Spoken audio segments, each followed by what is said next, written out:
Bonjour à tous et bienvenue à un nouvel épisode de Photographier les oiseaux. Ce dont je vais vous parler aujourd'hui, c'est comment choisir votre appareil photo pour la photographie d'oiseaux. Je vous parlerai dans un premier temps des boîtiers plein capteur ainsi que des boîtiers APS. Mais je vous parlerai aussi du tout premier appareil photo, le Canon D30 que j'ai acheté en l'an 2000 pour débuter la photo numérique il y a maintenant plus de 24 ans. Ce qui est important de savoir, c'est qu'il y a plusieurs gammes d'appareils que vous pourriez acheter. L'entrée de gamme, le milieu de gamme ou semi-pro et les boîtiers professionnels. Chacun de ces appareils-là vont avoir un rendu différent.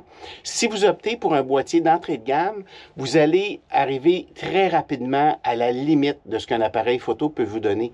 Ce qui fait que vous allez avoir de la difficulté à faire la mise au point sur certains oiseaux lorsqu'il n'y aura pas beaucoup de lumière, pour faire de suivi au niveau de l'autofocus pour les oiseaux en vol et tout ça, vous allez avoir beaucoup plus de difficultés avec un boîtier d'entrée de gamme. Il va vous coûter moins cher, mais il va être beaucoup moins profitable à long terme. Si vous désirez pratiquer la photographie à l'occasion, dans votre jardin, photographier les oiseaux, vos mangeoires et tout ça, c'est probablement le boîtier qui va être l'idéal pour vous. Par contre, si vous préférez pratiquer la photographie plus souvent, vous voulez avoir un appareil qui va être plus réactif, le boîtier semi-pro tel le R7 de Canon, pourrait être pour vous. C'est des appareils qui vont être tropicalisés, ce qui fait qu'ils vont être résistants à certaines intempéries. S'il y a de la neige, de la bruine, de la pluie faible, ces appareils-là vont quand même être protégés, ce que le boîtier d'entrée de gamme ne sera pas. Le boîtier d'entrée de gamme ne pourra pas être exposé à des intempéries comme ceux-là. Tandis que le boîtier semi-pro, lui, pourra le faire. L'autre avantage du boîtier semi-pro, c'est que la vitesse va être plus rapide au niveau de l'autofocus. La rafale va aussi être plus rapide, mais on va en reparler. Tandis que le boîtier pro, lui, c'est un boîtier qui va être utile, peu importe le genre photographique que vous allez faire, mais entre autres pour la photographie d'oiseaux, ça va être... C'est un boîtier qui est très réactif. Donc, dans des moments où de faible lumière, le boîtier sera toujours en mesure de faire la mise au point. Et le boîtier pro, quant à lui, va être beaucoup plus cher, mais va être beaucoup plus performant. Il va être en mesure de faire la mise au point lorsqu'il va avoir une faible lumière, début de journée, fin de journée. Vous allez être capable d'aller en valeur ISO beaucoup plus élevée, tout en ayant un rendu très intéressant pour les photos. Regardez cette photo-là de colibri que j'ai faite au Costa Rica l'année passée. On est à 25 000 ISO. J'aurais été incapable de faire une telle photo avec un boîtier d'entrée de gamme. Je l'ai faite avec un boîtier R5 et maintenant, avec le R5 Mark II, on est capable d'atteindre des qualités ISO encore supérieures à ça. J'ai longtemps travaillé avec des boîtiers Canon 1DS Mark II et 1DS Mark III. La version S étant pour les versions de studio. C'est des boîtiers dont l'autofocus était performant, mais un peu moins performant que le boîtier régulier et la rafale était moins rapide. Mais ce qui m'intéressait par contre, c'est que la résolution était supérieure. Ce qui fait que j'ai été capable de faire des photos et pouvoir faire des agrandissements beaucoup plus grands. Ce qui m'amène à parler de la résolution du boîtier. Dans le choix de l'appareil photo, vous devez tenir en compte la résolution, la vitesse de mise au point, puis la vitesse de rafale. La vitesse de rafale, c'est possible, comme je vous l'ai dit précédemment, de travailler avec une rafale qui est plus lente. Soit les boîtiers de version S là, étaient à 3 ou 4 images secondes et je parvenais à faire de très belles photos. L'important, c'est de décider, nous, à quel moment on va peser sur le bouton de déclenchement pour saisir l'image. Donc, la rafale ne fera pas tout. La vitesse de mise au point va avoir un impact, surtout si vous désirez faire des photos d'oiseaux en vol. Mais un boîtier de milieu de gamme ou de haut de gamme va faire une mise au point qui va être quand même très rapide. Puisque j'ai produit plusieurs livres grand format, je devais avoir une résolution quand même assez grande pour être capable d'imprimer ces photos-là pleine page sans avoir à passer les photos dans un programme qui va augmenter la résolution des images. Donc, moi, ce que je préfère, c'est déjà avoir les photos au sortir de la caméra et d'être capable de les exploiter puis de faire un agrandissement quand même assez grand. Pour une photo 4x6, on a besoin de 3 millions de pixels. Ce D30 que j'ai acheté en 2000 était un 4 millions de pixels. J'étais à peine capable de faire un peu plus gros qu'un 4x6, ce qui fait que c'était impossible pour moi de produire des photos de magazine pleine page avec ce boîtier-là. Il n'y avait pas assez de résolution, puis à l'époque, il n'y avait aucun programme qui existait pour augmenter la résolution. Donc, très rapidement, je me suis aligné sur des boîtiers qui allaient avoir plus de résolution. Pour faire un agrandissement 12-18, vous devez avoir 20 millions de pixels. Ce qui fait que si votre appareil photo a 18 millions de pixels, il vous manque déjà 2 millions de pixels pour faire un 12-18. Ce qui fait que vous allez devoir repasser votre photo soit dans un programme pour agrandir la résolution, soit de recadrer avec Photoshop ou Lightroom, et ce logiciel-là va devoir inventer des pixels. Mais ça veut aussi dire que vous ne pouvez pas recadrer vos photos. Si vous avez un boîtier de 24 millions de pixels, que vous recadrez vos photos de 50%, il ne vous reste que 12 millions de pixels. À 12 millions de pixels, vous n'avez pas assez pour faire un agrandissement 12-18 qui requiert 20 millions de pixels. Pour faire un agrandissement 20 pouces par 30 pouces, vous devez avoir 40 millions de pixels. Et pour faire un agrandissement 24 par 36, qui est quand même un format assez grand, vous avez besoin de 48 millions de pixels. Dans le moment, j'utilise des boîtiers Canon R5 Mark II de 45 millions de pixels. Ce qui fait que si je veux faire imprimer une photo en 24-36, je vais recadrer avec Photoshop et Photoshop va devoir inventer 3 millions de pixels.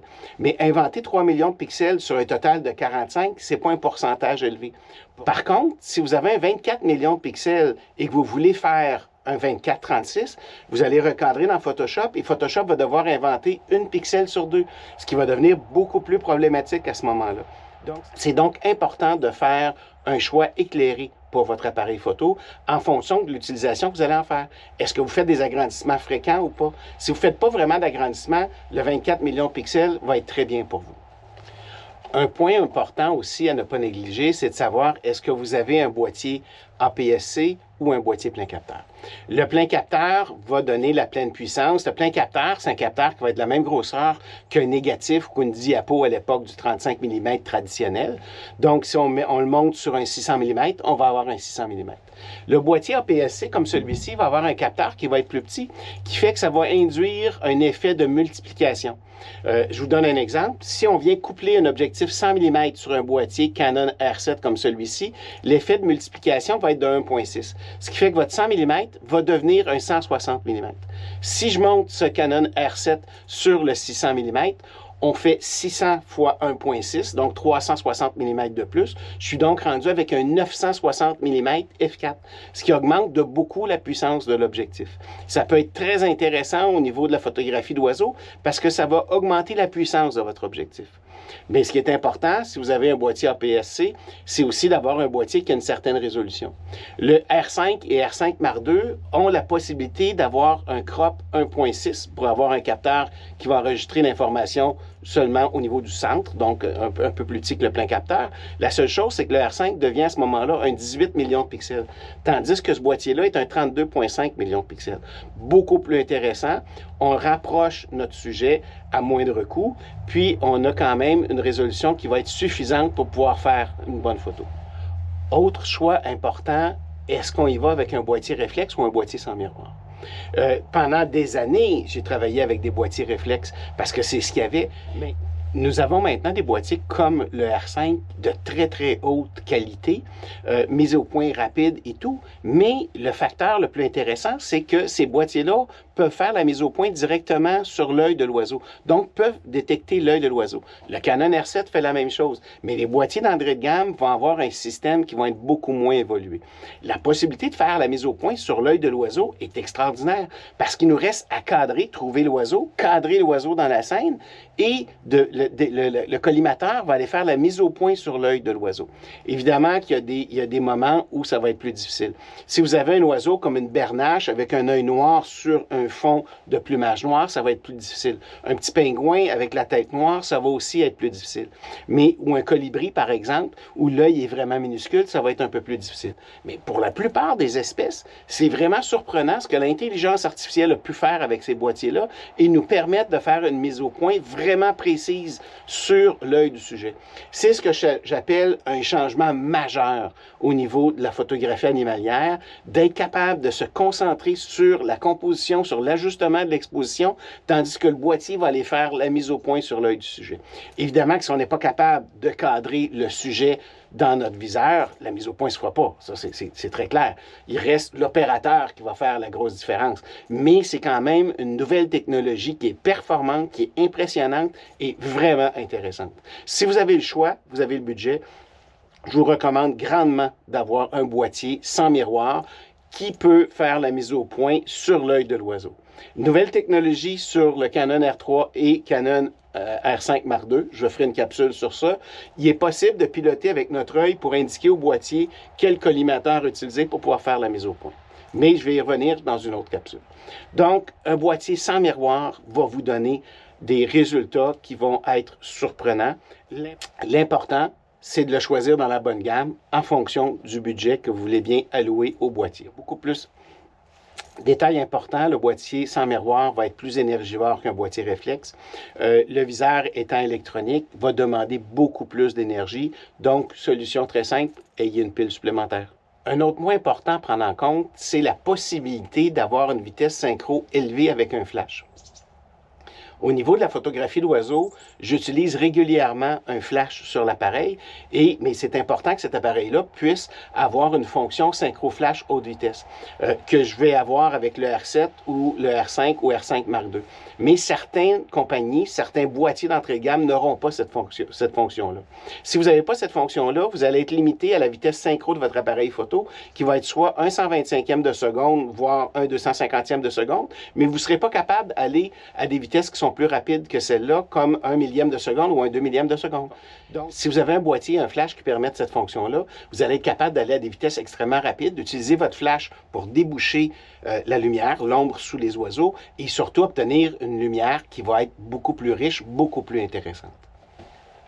Au niveau de la vitesse de rafale, ça va avoir un impact, surtout si vous faites de la photo d'action, de la photo d'oiseaux en vol ou vraiment de la photo comportementale.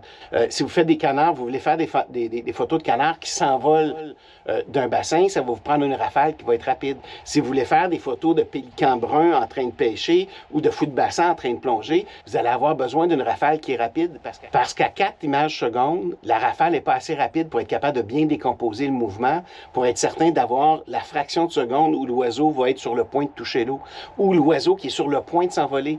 On doit être extrêmement réactif.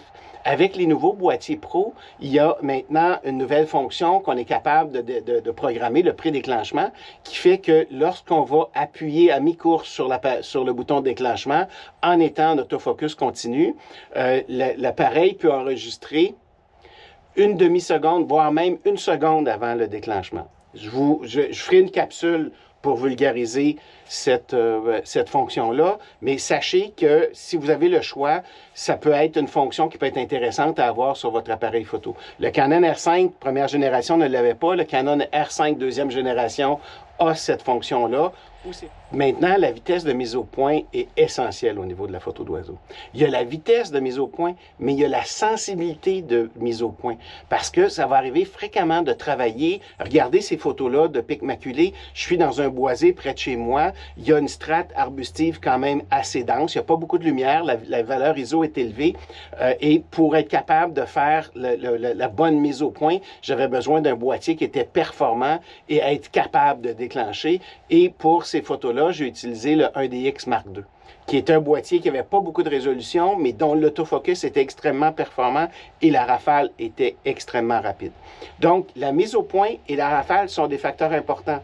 Mais, encore une fois, vous devez vous poser la question, est-ce que vous allez faire des agrandissements? Est-ce que vous allez recadrer vos images fréquemment ou pas? Ça devrait être des pistes de solutions aussi que vous devriez envisager pour être certain de bien choisir votre appareil photo. N'oubliez pas qu'un boîtier d'entrée de gamme n'est généralement pas tropicalisé. Il va être beaucoup moins résistant aux intempéries. Et au Québec, comme vous pouvez voir aujourd'hui, il fait quand même relativement froid. On voit la vapeur qui sort de ma bouche. Un boîtier d'entrée de gamme, à ce moment-là, va avoir beaucoup plus de difficultés à être fonctionnel, à faire une mise au point précise et avoir une rafale qui est rapide. Un boîtier milieu de gamme ou semi-pro devrait être au minimum à privilégier pour la photographie d'oiseaux pour être capable d'avoir une mise au point très précise, très rapide, une rafale quand même rapide. Si vous avez les moyens de vous payer un boîtier professionnel, à ce moment-là, vous allez vous apercevoir que vous êtes dans une autre catégorie. La mise au point est pratiquement instantanée. Le suivi d'autofocus est extrêmement rapide. La rafale aussi. Il ne faut pas toujours se fier sur la rafale pour pouvoir faire les photos, mais lorsque vous avez une rafale rapide qui est possible de décomposer le mouvement, vous allez vous retrouver avec des photos qui vont être beaucoup plus spectaculaires. La différence entre les objectifs et l'appareil photo, généralement, l'appareil photo, pour mon cas, là, je les change à peu près à toutes les 3, 4, 5 ans à peu près. Tandis que les optiques, je vais les garder beaucoup plus longtemps. Je vais faire une autre capsule, comment choisir votre objectif pour la photographie d'oiseaux. Merci pour votre écoute et je vous dis à la prochaine. Pour en savoir plus, je vous invite à visiter mon site internet www.danieldupont.ca et n'oubliez pas de vous abonner à ma chaîne YouTube, ainsi que de visiter mes pages Facebook et Instagram. Bonne photo!